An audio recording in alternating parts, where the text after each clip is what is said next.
question? Boss Ulo ha.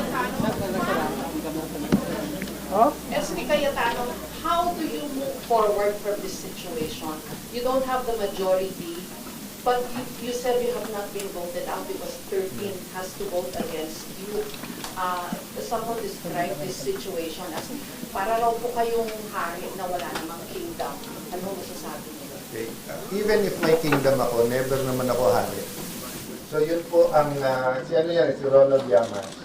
Yung kasi ang kanyang ideology, absolutist yan eh. Naniniwala yan hindi sa democracy.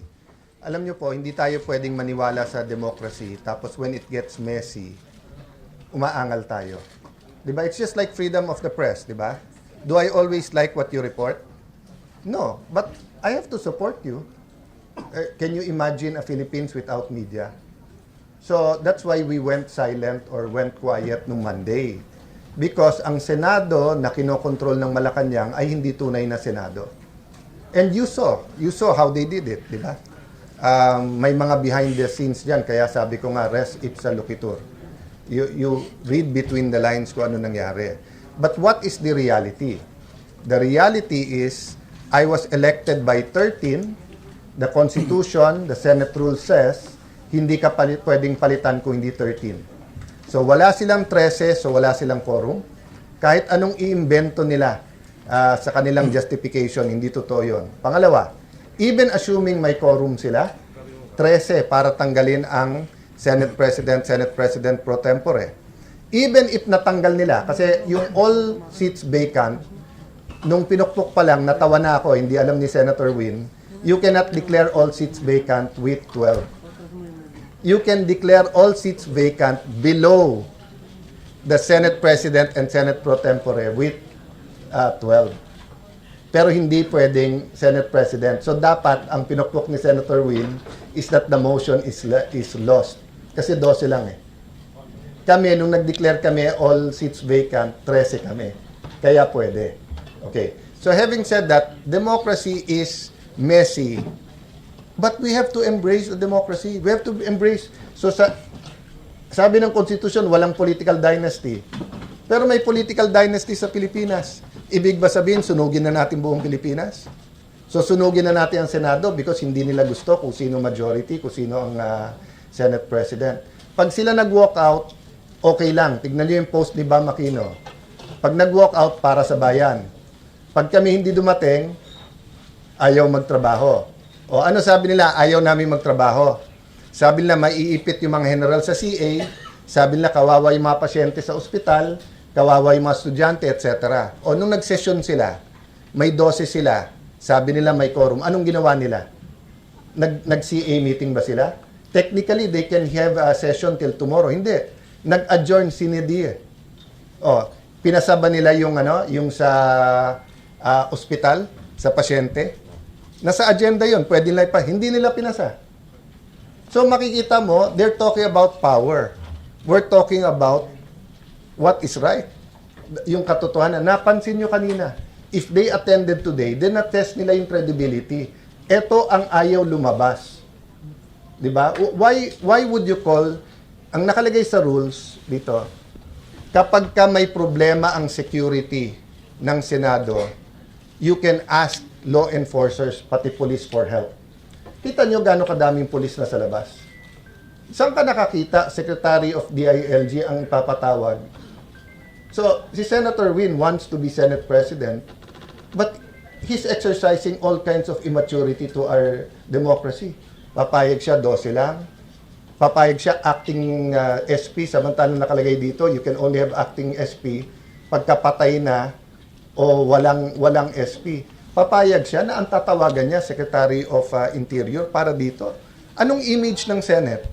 So dun sa inyo na buhay pa nung martial law, anong ibabalik natin yung ganung image? It was a different time. There were different circumstances. So, ang sagot ko, Jessica, doon, they have to deal with it. And I have to deal with it. But I have to assert my authority as Senate President. Now, it's up to the employees ng Senate sa konsensya nila. Kasi alam naman nila kung sino nagsasabing totoo. So now, it's between power and truth. The truth is, and all of you know this by your heart, There are 24 senators. So you need 13 for a quorum and for a majority. Eto, tanong ko sa inyo ha, kung napasa nila, quorum 22 daw, 12. Ilan ang kailangan para ma-impeach ang isang official? 2/3, 16. Okay? So, mga aresto na naman ng ano. So, ang 12 is 2/3 of 18. So, kung mga aresto sila ng 6 na senador, i-convict nila kung sino yung gusto nilang convict. Sasabihin nila, nakakulong yung 6 eh. So, ang quorum namin is based on 18. So, based on 18, 10 lang ang quorum. 12 is 2/3. Yan ang kasunod nito. O, anong kasunod? PI o CONAS.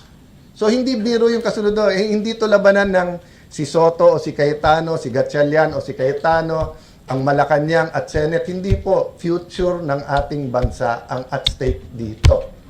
Kaya hindi masagot diretso ng Malacanang at ng 11+1 kung anong pinanggagawa nila. Sabi nila, ekonomiya yung issue. Ayaw naman nila mag-usap tungkol sa ekonomiya. Sabi nila, impartial daw yung trial, kailangan impartial. O, may nakita na ba kayong partiality sa amin? Is there anything in my reputation? Sabi nila, yan si Alan nangangagat ng amo niya. O, unang-una, hindi ko amo si Vice President Sara. Pangalawa, kaibigan ko siya, pero hindi namin parating nagkakasundo sa politika. O, so wala naman pala silang angal sa impartiality ko. O, bakit niyo sinasabi? So, Ma'am Jessica, the point is, for their convenience, the media, the Constitution, Senate should bend backwards? I don't think so. I think they should follow the law. Isa na lang po, anong reaction nyo nung sumipot po dito kahapon si Senator Escudero? Thus, nagkaroon po ng majority ng dating minority. I'm praying for him. I know his circumstance. Many people close to me said a lot of things last night. At ang sabi ko, kung alam nyo lang ang pinagdadaanan ng bawat senador, alam mo ang pinakamabigat sa akin, I'm just human but pinakamabigat sa akin, pag lalaki umiyak. Kasi lalaki din ako eh. sa buong buhay ko, twice ko lang nakita umiyak dad ko. Nung EDSA Revolution and then one more time. 2 beses ko lang nakita umiyak ang dad ko. Nung nag-pass away dad ko, yung minuto na nag-pass away siya, lalabas yung luha sa mata ko, sinabihan ako ng uncle ko, you're the man of the house, you have to take charge. Kumbaga, hindi ka pwedeng umiyak. So makita ko yung kapwa senador na umiiyak, na may kaso sila, na hindi sila guilty, pero pinipilit silang sumunod. Mabigat sa akin yon. So hindi ko isa-isahin kung sino-sino yung mga yon. Yung isang binanggit ko nga kanina, walang kaso. Pero natakot na mabanggit ni Senator Lacson. That's the reality we're doing now. So I ask all of you, akala ko ba, sabi nyo, ang gusto nyong mga senador, Salonga, Tanyada, Recto, Miriam Defensor Santiago, okay, then help us. Because that's not what is happening now. Di ba? Para kaming grupo ng konsehal o ng mga barangay kagawad na tinatakot ng sigang mayor. That's what's happening in the Senate now. You may disagree with me, you might not like me, but you know in your heart, I am telling you the truth. Yun ang importante. You know in your heart, I am telling you the truth.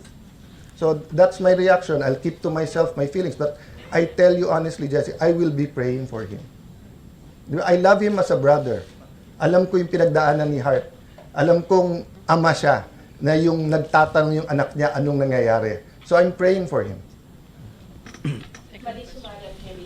Sir, Of course, the Cayetano block and the Gatchalian block now are both insisting that you are right. Ano po ang magiging susunod ninyong hakbang? Lalapit po ba kayo sa Korte Suprema para ma-resolve po ito? Sila ang dapat pumunta sa Korte Suprema. Pero hindi nila gagawin yon dahil alam nilang mali sila. That's a trap for them that they want me to go immediately to the Supreme Court because they know it will take time. Maniwala po kayo, pag may naresto pang 2, 20, tapos majority na naman kami, mag-iimbento na naman ng iba yon sila. So that's why I'm saying right now, no violence. I'm not calling for any civil disobedience. I will calmly, actively fight for the rights of the Senate, rights of the duly elected Senate President, and appeal to people's conscience. Diba? I mean, some things like this take one day, some things 20 years, but so be it. Ang role ko po ngayon ay paglaban ng Senate, paglaban yung totoo. But, you know, naawa ako sa mga magbabar exam pag hindi nagsalita yung mga dean. Kasi ngayon, ano eh, as you said, kampo ng Gatchalian, kampo ng Cayetano. Ngayon kasi, ano eh, parang inaano nila, sinong Marcos, sinong Duterte. Siguro naman, the Philippines is bigger than just two issues and two personalities, di ba?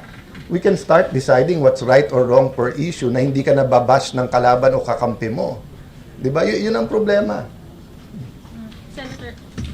Sir, just a follow-up. Can you just expound on what you mentioned a while ago that sometimes you have to bend the law to please Malacanang? Are you saying na Bend the Malacanang Constitution? has a hand on this? That's why nagkaroon ng 12 sa kabilang kampo? Or what Yeah. are you, what is your reason for saying such? It's so, Senator Jinggoy told the Senate media, di ba? At the right time, susunod na kabanata, ilalabas sa inyo yung ebidensya ng mga tumatawag sa kanya, nasa kabinete yung mga yon, na ino-offer nga na wala na siyang kaso, na basta't wag siyang aalis. That was not the first time that happened. It happened in February nung si Senator Legarda. At least 3 o baka 4 silang tinawagan. Etong 11 nagmi-meeting to with Malacanang. Etong kahapon na nangyari, coordinated yan. Di ba? I'll stop there kasi it's obvious naman eh. Di ba? So, but let me say this, that's the problem. The President keeps getting wrong information.